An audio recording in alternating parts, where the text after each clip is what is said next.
Welcome. চলুন কোনো ভূমিকা ছাড়াই সরাসরি আজকের এই এক্সপ্লেনারে ঢুকে পড়ি। আজকে আমরা খুবই কন্ট্রোভার্সিয়াল আর বেশ ডিপ একটা জিওপলিটিক্যাল ফ্রেমওয়ার্ক ডিকোড করতে যাচ্ছি।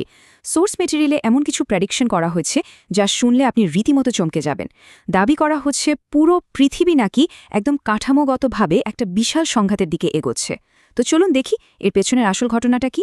পুরো ফ্রেমওয়ার্কটা বুঝতে আমরা আজকের এই আলোচনাকে ৬টা ভাগে ভাগ করেছি। ১. তৃতীয় বিশ্বযুদ্ধের শুরু। ২. Global chessboard. ৩. আমেরিকার অভ্যন্তরীণ প্রেডিকশন। ৪. Global flash point. ৫. প্লেটোর কেভ থিওরি এবং সিস্টেম কোলাপস। আর সবশেষে এই চরম বিশৃঙ্খলার মাঝেও কিভাবে আশা খুঁজে পাওয়া যায়। খুব দ্রুত আমরা এই পয়েন্টগুলোর ভেতর দিয়ে যাব। তো শুরুতেই আসা যাক আমাদের প্রথম সেকশনে ওয়ার্ল্ড ওয়ার 3 হ্যাজ বিগান, অর্থাৎ একটি হাই স্টেকস গ্লোবাল রিয়ালিটি। এখন আপনার মনে একটা বড় প্রশ্ন জাগতে পারে, তৃতীয় বিশ্বযুদ্ধ কি সত্যি অলরেডি শুরু হয়ে গেছে? এই বিশ্লেষণে কিন্তু দাবি করা হচ্ছে যে বর্তমানে বিশ্বে আমরা যে সংঘাত বা কনফ্লিক্টগুলো দেখতে পাচ্ছি সেগুলো মোটেও কোনো আইসোলেটেড বা বিচ্ছিন্ন ঘটনা নয়, বরং এগুলো হলো একটা ফুল স্কেল গ্লোবাল ওয়ারের একদম শুরুর দিকের স্টেজ। জাস্ট সোর্সের এই কোডটার দিকে একবার খেয়াল করুন। এখানে খুব ক্লিয়ার আর একটা ভয়ঙ্কর দাবি করা হয়েছে। বলা হচ্ছে এই যুদ্ধ একবার শুরু হলে তা নিশ্চিতভাবে তৃতীয় বিশ্বযুদ্ধের দিকেই এগোবে। আর এর প্রবাবিলিটি বা সম্ভাবনা কত জানেন? সোর্সের মতে সেটা প্রায় ৮০ থেকে ৯০%।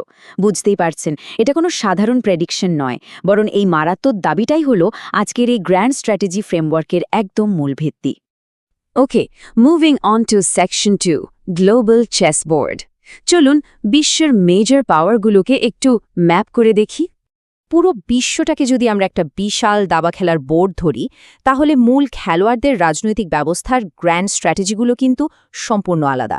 যেমন ধরুন, আমেরিকার স্ট্র্যাটেজি হলো ফোর্ট্রেস আমেরিকা গড়ে তোলা এবং টেকনোলজি আর ডলারের সাহায্যে বিশ্বে একটা বিশৃঙ্খলা বা কেয়স জিয়ে রাখা। অন্যদিকে রাশিয়ার লক্ষ্য হলো দ্য থার্ড রোম প্রতিষ্ঠা করা। আবার ইসরায়েলের ভিশন হলো গ্রেটার ইসরায়েল প্রজেক্ট, আর ইরানের টার্গেট হলো পুরো মুসলিম বিশ্বের নেতৃত্ব দেওয়া। এই যে একেকজনের একেক রকম আর সম্পূর্ণ বিপরীতমুখী স্ট্র্যাটেজি, এটাই কিন্তু তাদেরকে কাঠামোগতভাবে একটা অনিবার্য কনফ্লিক্টের দিকে লক করে ফেলছে। তাহলে এই স্ট্র্যাটেজিগুলো রিয়েল লাইফে ঠিক কিভাবে কাজ করে? সোর্স মেটেরিয়াল একটা স্পেসিফিক ৩ ধাপের প্লেবুকের কথা বলছে। স্টেপ 1, বিভিন্ন জাতিগত বিদ্রোহীদের দিয়ে ফরওয়ার্ড অপারেটিং বেস বা ঘাঁটি তৈরি করা। স্টেপ 2, নো অবরোধ বা নেভাল ব্লকেডের মাধ্যমে প্রতিপক্ষের ফাইন্যান্সিংয়ের গলা টিপে ধরা। আর স্টেপ 3, একদম বেসিক রিসোর্স যেমন ধরুন পানি বা খাবারের সাপ্লাই পুরোপুরি কেটে দেওয়া। মূল লক্ষ্যটা হলো প্রতিপক্ষকে একটা দীর্ঘমেয়াদী যুদ্ধের দিকে ঠেলে দিয়ে তাদের আত্মসমর্পণ করতে বাধ্য করা। কিন্তু এর তো একটা কাউন্টার অ্যাট্যাকও থাকবে, তাই না? আর সেটাই হলো মোজাইক স্ট্র্যাটেজি। জিনিসটা আসলে কি? এটা হলো একটা চরম মাত্রায় ডিসেন্ট্রালাইজড বা বিকেন্দ্রীভূত মিলিটারি স্ট্রাকচার। ধরুন, শত্রুপক্ষের কাছে আকাশপথে নজরদারি করার জন্য মারাত্মক সব ড্রোন আছে, যা দিয়ে তারা সহজেই টপ লিডারদের টার্গেট করে মেরে ফেলতে পারে। এর কাউন্টারে মোজাইক স্ট্র্যাটেজিতে ঠিক করা হয়েছে যে একটা বড় কমান্ডের বদলে ৩১টা আলাদা আলাদা লোকাল আর্মি তৈরি করা হবে। এর ফলে যেটা হয়, টপ লিডারশিপকে টার্গেট করলেও যুদ্ধটা কোনোভাবেই থামানো যায় না, বরং এটা এমন একটা দীর্ঘস্থায়ী সংঘাতে পরিণত হয় যা ভাঙা প্রায় অসম্ভব। রাইট।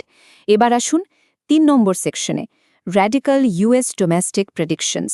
যুদ্ধক্ষেত্রের বাইরে খোদ আমেরিকার ভেতরে কী ধরনের কাঠামোগত পরিবর্তন আসতে পারে সেটা একটু দেখা যাক।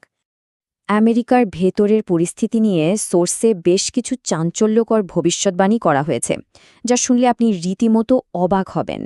ফার্স্ট অফ অল বলা হচ্ছে ডিসেম্বরের মধ্যে ১৮ থেকে ২৪ বছর বয়সী ছেলেদের জন্য স্বয়ংক্রিয়ভাবে ন্যাশনাল ড্রাফট বা মিলিটারিতে যোগদানের রেজিস্ট্রেশন শুরু হবে।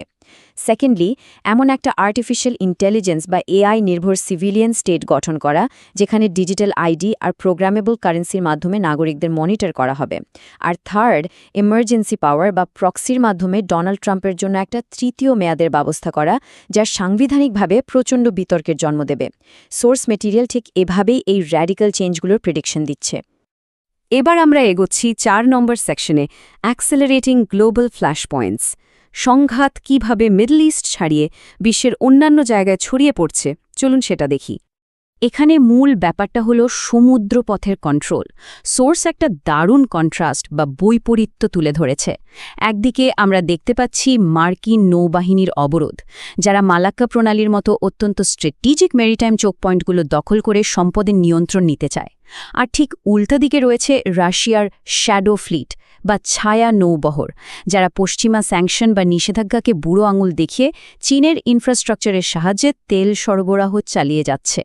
এই দুই বিপরীতমুখী শক্তির সংঘর্ষ যে কোনো সময় একটা বড় আকারের যুদ্ধের ট্রিগার হিসেবে কাজ করতে পারে।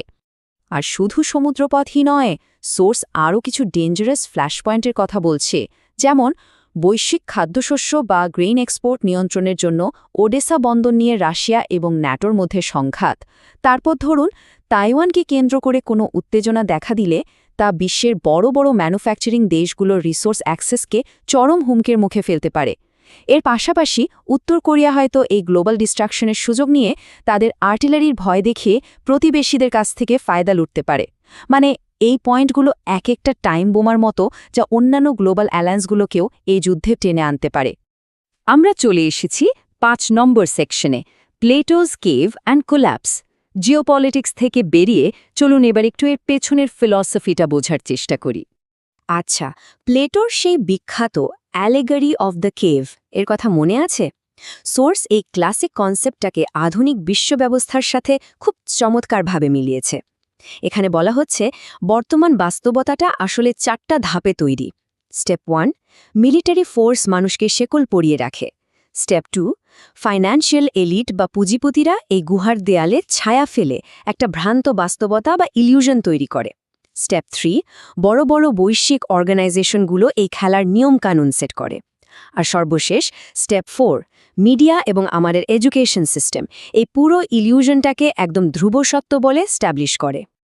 তাহলে প্রশ্ন হলো, এই সিস্টেমটা আসলে কতটা ভঙ্গুর? সোর্স ম্যাটেরিয়াল এখানে 3000 বছর আগের ব্রোঞ্জ এজ কোল্যাপসের সাথে বর্তমান পরিস্থিতির একটা প্যারালেল ড্র করেছে। সেই সময়কার উন্নত সভ্যতাগুলো কেন ধ্বংস হয়েছিল? কারণ ছিল অতিরিক্ত ঋণ, সম্পদের অভাব আর ব্যাপক মাইগ্রেশন। সোর্স আর্গুমেন্ট দিচ্ছে যে আধুনিক বিশ্বে আমরা যেভাবে কৃষিকাজের জন্য সারের ওপর নির্ভরশীল অথবা সাপ্লাই চেনের ওপর যেভাবে ডিপেন্ডেন্ট, তা আজকের এই সিস্টেমকেও সেই প্রাচীন সাম্রাজ্যগুলোর মতোই একটা সম্পূর্ণ পতনের দ্বারপ্রান্তে দাঁড় করিয়ে দিয়েছে। 5 থেকে 10, হ্যাঁ ঠিকই শুনেছেন, মাত্র 5 থেকে 10 বছর। সোর্স মেটেরিয়ালে সতর্ক করে বলা হয়েছে যে মাত্রাতিরিক্ত ঋণ এবং সাম্রাজ্যের অতিরিক্ত বিস্তৃতির কারণে বর্তমান এই গ্লোবাল এম্পায়ারের স্ট্রাকচারাল কোল্যাপস বা কাঠামোগত পতন আগামী 5 থেকে 10 বছরের মধ্যে ঘটতে পারে। সময়টা কিন্তু আক্ষরিক অর্থেই খুব কাছাকাছি। Finally section 6, finding hope in chaos. এত সব ডার্ক প্রেডিকশনের পর চলুন দেখি এখান থেকে আমরা কি পজিটিভ কিছু পেতে পারি। এই পুরো অ্যানালাইসিসের শেষ অংশে এসে সোর্স একটা গভীর আশার আলো দেখাচ্ছে, আর তার ভিত্তি হল হারমেটিক ফিলোসফি। এর মূল কথা হল আমাদের এই রিয়ালিটি বা বাস্তবতা মূলত চেতনা এবং শক্তির একটা রূপ, অর্থাৎ আমাদের প্রত্যেকের ছোট ছোট ব্যক্তিগত কাজগুলো বৃহত্তর বা ম্যাক্রো রিয়ালিটির ওপর একটা স্ট্রাকচারাল ইম্প্যাক্ট ফেলে। সোজা কথায় অ্যাজ অ্যাবাভ সো বিলো, মানে ওপরে যেমন নিচেও ঠিক তেমন। এটাই হলো ফ্র্যাক্টাল কনশাসনেস বা চেতনার ধারণা। সো এখান থেকে আমাদের টেকঅ্যাওয়েটা কি? সোর্স বলছে যখন ম্যাক্রো লেভেলে বা বড় পরিসরে বৈশ্বিক অবকাঠামো ভেঙে পড়বে, তখন আমাদের টিকে থাকার আসল চাবিকাঠি হবে মাইক্রো রেজিলিয়েন্স, অর্থাৎ লোকাল কমিউনিটি বা স্থানীয় পর্যায়ে একে অপরের পাশে দাঁড়ানো, পারিবারিক বন্ধন আরও স্ট্রং করা এবং যে কোনো দুর্যোগে প্রতিবেশীদের সাথে কোল্যাবোরেট করা। এই বৈশ্বিক অস্থিরতাকে কেয়সের বিরুদ্ধে দিন শেষে আমাদের সহানুভূতি আর কমিউনিটি বিল্ড-আপই হল সবচেয়ে বড় এবং চূড়ান্ত ডিফেন্স মেকানিজম। আমরা আজকের এক্সপ্লেইনারের একদম শেষ পর্যায়ে চলে এসেছি। সোর্স মেটেরিয়ালের এই সব প্রেডিকশন যদি সত্যি হয়, তাহলে গ্লোবাল চেসবোর্ড তো প্রতিনিয়তই বদলাচ্ছে। কিন্তু এই বিশাল ভূরাজনৈতিক বিশৃঙ্খলার মাঝে আমরা আমাদের নিজস্ব পার্সোনাল এজেন্সি ব্যবহার করে চারপাশের কমিউনিটিকে কিভাবে সুরক্ষিত রাখব, এই প্রশ্নটা কিন্তু সত্যি একটু গভীরভাবে ভাবার মতো। আশা করি আজকের এই আলোচনা আপনাকে চারপাশের এই নতুন গ্লোবাল রিয়ালিটি নিয়ে নতুনভাবে চিন্তা করতে সাহায্য করবে। Thanks for joining.